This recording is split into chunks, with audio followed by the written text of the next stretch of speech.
நிகழ்ச்சியின் மூலமாய் சந்திப்பதில் மிகுந்த மகிழ்ச்சி.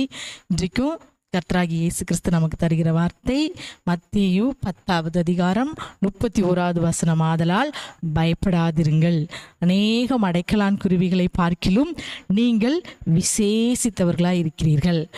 பயப்படாதீங்க என்று சொல்லி இயேசப்பா உங்களை பார்த்து சொல்றார். பயப்படாதீங்க, நீங்கள் அடைக்கலான் குருவிகளை பார்க்கலாம் விசேஷித்தவர்களாம். அது ஏன் அடைக்கலான் குருவிகளை கூட விட மனுஷனை நம்மை ஒப்பிட்டு கர்த்தர் சொல்லியிருக்கிறார்? அடைக்கலான் குருவிகளை பார்க்கல நீங்கள் விசேஷித்தவங்கன்னு சொல்லியிருக்கிறார். நீங்கள் அதே அதிகாரம் 10:29 ஒரு காசுக்கு 2 அடைக்கலான் குருவிகளை விற்கிறார்கள் அல்லவா? ஆயினும் உங்கள் பிதாவின் சித்தமில்லாமல் அவைகளில் ஒன்றாயிலும் தரையிலே விழாது. அந்த ஒரு காசுக்கு 2 அடைக்கலான் குருவி. அப்போ ஒரு அடைக்கலான் குருவியோட விலை எவ்வளவு? ஒரு காசு கூட இல்லை, பாதி காசு தான். நம்ம ஊர் வழக்கப்படி சொன்னால் 50 காசு தான்.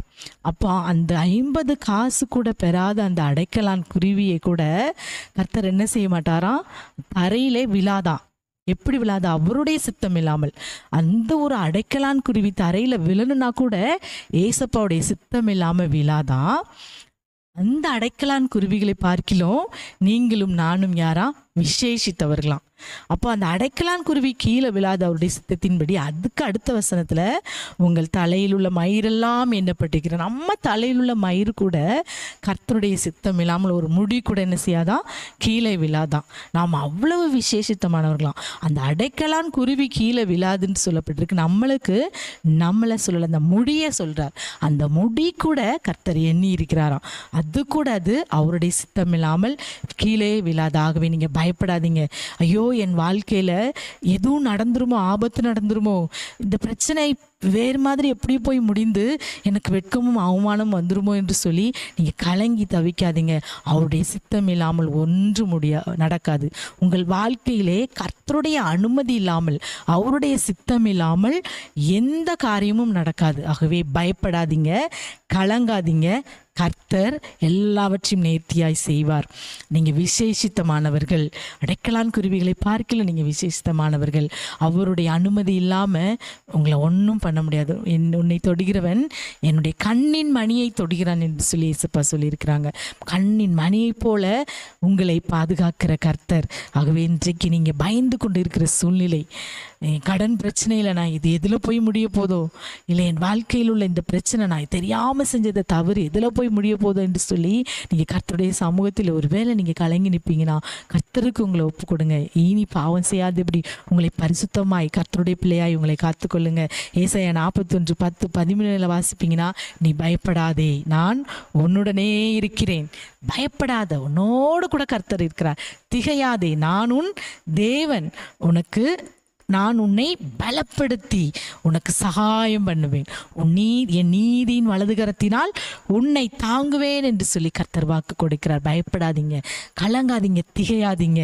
இப்போ இருக்கிற சூழ்நிலை எல்லாம் மாறும். கர்த்தருடைய அனுமதி இல்லாமல் எதுவும் தரையில் உள்ளாது. உங்கள் வாழ்க்கை கீழே விழாதபடி அவர் உங்களை கரங்களில் தூக்கி கொண்டு போகிற தேவன். உங்களுக்காக உங்கள் பாதையிலே தூதர் கட்டளையிடுகிற தேவன். நீங்கள் விசுவாசித்தான் நீங்கள் பாக்கியவதி.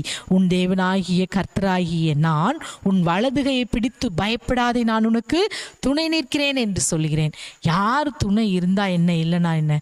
கர்த்தர் உங்களுக்கு துணையா இருக்கிறார். எனக்கு அவங்க துணை இல்லையே, இவங்க துணை இல்லையே, ஒரு மனுஷன் துணையா இல்லையே, நான் இந்த காரியத்தை செய்ய என் கூட துணையா யாரும் வரலையே. நீங்க ஒருவேளை இன்னைக்கு ஒரு அதிகாரியை பார்க்க போறீங்கன்னா உங்க துணையா யாரும் இல்லையா? நீங்க பயப்படவே கூடாதீங்க.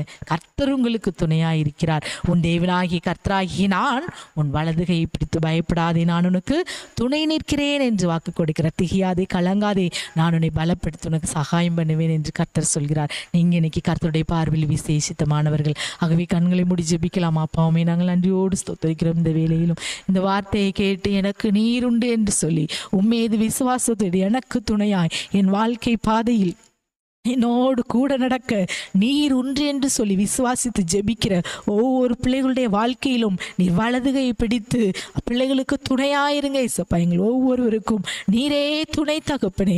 அப்பா ஆமே, நாங்கள் நன்றியோடு ஸ்தோத்திரிக்கிறோம். நாங்கள் விசேஷித்தமானவர்கள் என்று சொல்லியிருக்கீங்கப்பா. எங்கள் தலையில் உள்ள மயிரெல்லாம் எண்ணப்பட்டிருக்குன்னு சொல்லியிருக்கீங்கப்பா. இந்த வார்த்தைக்காக உண்மை நாங்கள் நன்றியோடு துதிக்கிறோம், ஸ்தோத்திரிக்கிறோம் அப்பா. நாங்கள் எந்த சூழ்நிலையில் பயப்படாதபடி நீர் எங்களுக்கு உண்டு, எங்களுக்கு துணையாய் நீர் உண்டு, எங்களுக்கு சகாயம் பண்ண நீர் உண்டு என்ற இந்த ஒரு விசுவாசத்தோடு இந்த உலக வாழ்க்கையை கழிக்க உம்மோடு பரலோக ராஜ்யத்திற்கு வர தகுதிப்பட இந்த நாளில் ஒவ்வொரு பிள்ளைகளையும் தகுதிப்படுத்தும், பலப்படுத்தும், ஆசீர்வதியும், பெரிய காரியங்களை செய்யும், சாட்சியாய் நிறுத்தும். இந்த வார்த்தையினால் உண்டான எல்லா ஆசீர்வாதத்தினாலும் நிரப்பும். சகல துதி கனமகிமை உமக்கே செலுத்துகிறோம். இயேசுவின் நாமத்தில் ஜெபிக்கிறோம் நல்ல